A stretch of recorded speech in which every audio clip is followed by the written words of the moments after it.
Oakland 31, Seattle 13, APREC. Oakland 31. APREC November 155 Lima, level 43, so wrong way. That's very big. You know that target south of the boundary there, that 0027 code moving very fast at 37,000? Oh, look at that thing. Yeah, that's crazy. Huh. And you don't have anything on him, huh? I got nothing.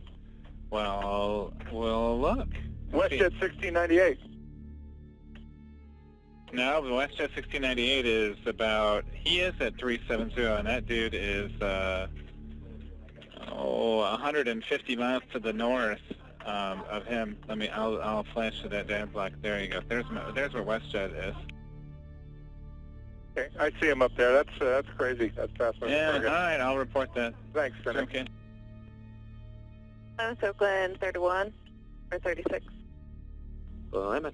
This is Sector 36.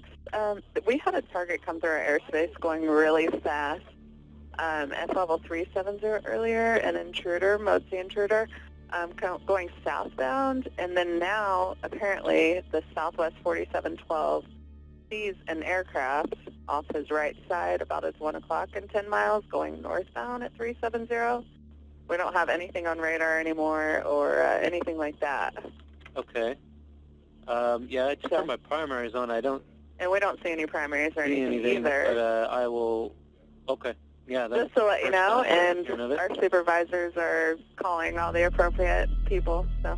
And does he have any idea what kind of aircraft it is? No, we've asked him, and he doesn't. He said it's about his 1 to 2 o'clock and 10 miles off his right side now, so... Okay, thanks. Maybe. Hey, what's up guys? Tyler here with Secure Team. So what you guys just heard was an official audio recording of radio transmissions that took place as a mysterious UFO incident was unfolding back in October of last year. And while many of you don't remember that story, although we posted a video about it and the original website that broke the story, which was something called thedrive.com, which many of you have probably heard about. But basically this website, which features many airline pilots, airline aficionados, well, they had come across a story of a UFO incident that had occurred in the skies over the Pacific Northwest in the early evening of October 25th, 2017, where what started as a radar target moving at very high speed over Northern California turned into a series of eyewitness accounts made by nearby airline pilots traveling northward over Oregon. Even F-15 fighters were launched to intercept the mysterious intruder, as they called it, that quickly became invisible to radar. And so as you're seeing, that original story by a part of thedrive.com, which is called The War Zone, posted with the title, Airliners and F-15s Involved in Bizarre Encounter with Mystery Aircraft Over Oregon. And so basically, when this video is done, you guys can check out both links to the story from last year and to the new story we're going to talk about today.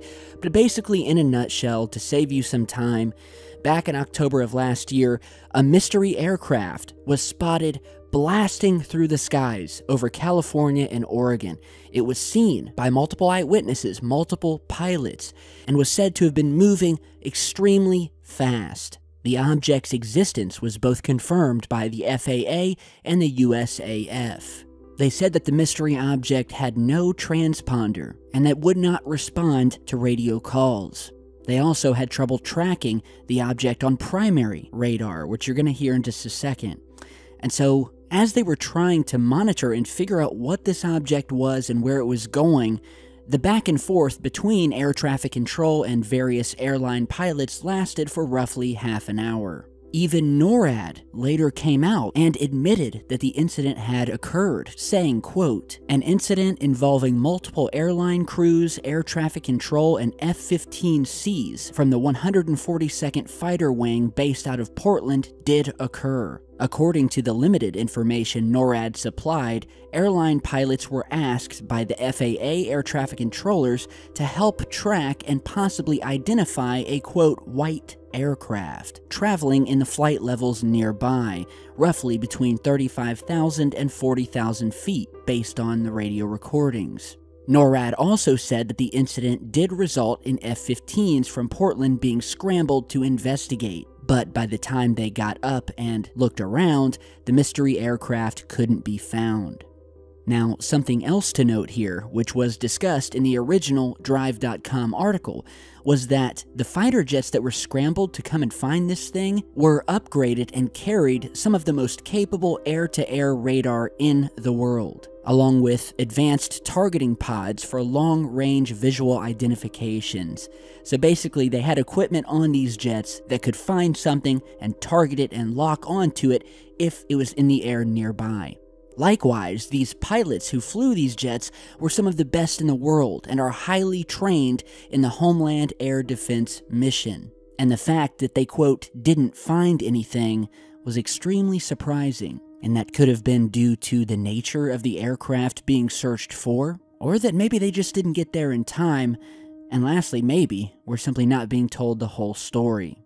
And so today, a new report has just hit the website titled, quote, "You need to hear these FAA tapes from that Oregon UFO incident that sent F-15 scrambling."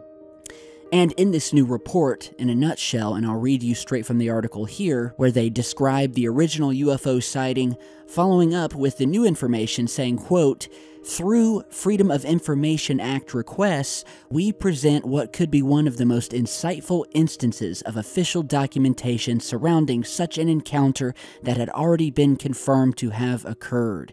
These materials include fascinating audio recordings of radio transmissions and phone calls made as the incident was unfolding, as well as pilot interviews and conversations between FAA officials made in the aftermath of the highly peculiar incident." And so basically, the reporters from this website filed a Freedom of Information Act request with the government so they could get a hold of more information about this sighting, which included these audio recordings, the first part of which you heard at the beginning of this video, where they're referring to the UFO as a target, as it was first sighted as the object ripped its way across Northern California at high speed before taking a turn north and disappearing from radar. So now, after playing you guys a snippet of the audio from when they first spotted the object, I will now play a second clip from about a half an hour later, as air traffic controllers in both Oakland and Seattle were scrambling to find out what this object was and radioing other airline pilots who were up in the air in the area and asking them if they could see the object as well as what it looked like. At Southwest 4712, so we still have a visual on it. We'll call it 1:30 or so, probably about 20 miles. Southwest 4712, thank you. Yeah, maybe 2 o'clock. SkyWest 3478, maybe at your 2 o'clock and about 10 to 15 miles now. Yeah, I think I have it inside, Sky 3478. Sky 3478, you said you do have them inside? Yes. Okay, and if you can, give me an estimate, either on a type aircraft or an altitude. Looks about level with us, and I'm not able to see a type. Okay, just white in color? Yeah, I can't even see that. I'm looking at the sun at him. Okay, thanks. Now, it has been noted that once this, quote, intruder dropped off radar, that is when the first visual sightings were made by airline crews, and they continued for roughly half an hour over hundreds of miles, with the same description coming back time and time again, that of a white aircraft cruising at around 37,000 feet that was too far away to tell what type or if it had markings of any kind on it. And here is one last snip of audio where it is first indicated that there will be F-15s about to be scrambled, along with an FAA controller reiterating that they are also unable to see the object on radar and repeatedly asking other air crews nearby to check their traffic collision avoidance systems, or TCAS, for the aircraft, all of which came back negative. So he said he was somewhere between 35 and 37,000 feet. So that's why I stopped him low, just to make sure in case he's descending or something like that. I pulled up the primaries just to see if we got any hits on him, but there's no primary targets on it. Aircraft are just reporting that they're seeing somebody out there. And Possibly. Actually, I think they're about to scramble, and everything else was good. That's all I got. All right, Debbie. Alaska 439, Senator. Alaska 439, go ahead. Alaska 439, just verify us about level 360. We're level at 360, and previous controller did tell us about a stray out this way from our position. Alaska 439, yes. Last reported position was at about your 9 o'clock and about 30 miles west of your position, proceeding northbound in the altitudes between somewhere 35 to 37,000 feet. Okay, and it was only picked up visually then? You guys aren't seeing them? Affirmative. I have my primary targets up, and there's no primary targets on it and no beacon code. Compass 6023, do you mind doing a TCAS check to see if you see any targets out there on your TCAS? We'll do that. Compass 6023. Thanks.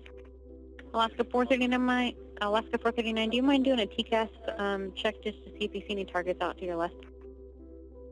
Yeah, we don't see anybody out there right now. Alaska 439, thank you.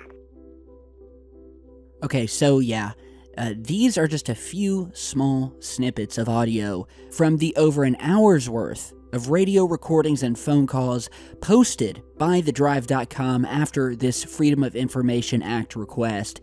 And I highly urge all of you, if you have time, to head over and read the full article and listen to all of these 4 videos on thedrive.com where they have compiled this audio along with a view of radar that was synced up, basically, so you can watch the radar in real time with the audio as it happened. And it sure is some interesting, mysterious, bizarre, whatever you want to call it, stuff. And I have to say, The Drive did a wonderful job of researching and looking into what happened here. Like I said, the website is chock full of aerospace aficionados who dug deep and got every type of information they could regarding this sighting, and it still remains a mystery. We don't know what the object was. The fighter pilots couldn't catch it. They couldn't identify it. The object was seen blasting across California towards Oregon, dropping and disappearing off radar before vanishing completely. And, yeah, it's yet another piece of ironclad evidence that UFO sightings, and I'm talking unidentified flying objects, are seen. And there are cases, much like this, where these objects cannot be identified by seasoned pilots, by jet fighters. The objects are not showing up on radar or any of the other advanced equipment that these airliners and jets carry. And apparently, these objects, in many cases, will not only show evidence of anti-gravity type technology, but also in many of these mystery cases will disappear, and these jet fighters, some of the best we have, will be unable to catch these things. So, brilliant job by The Drive and The War Zone, which is just another facet of thedrive.com. I will put the link to both of these stories down below. You guys head over to them, check them out, give them due credit, and we will continue this search for truth. So stay tuned, subscribe, and I'll see you guys back in just a bit.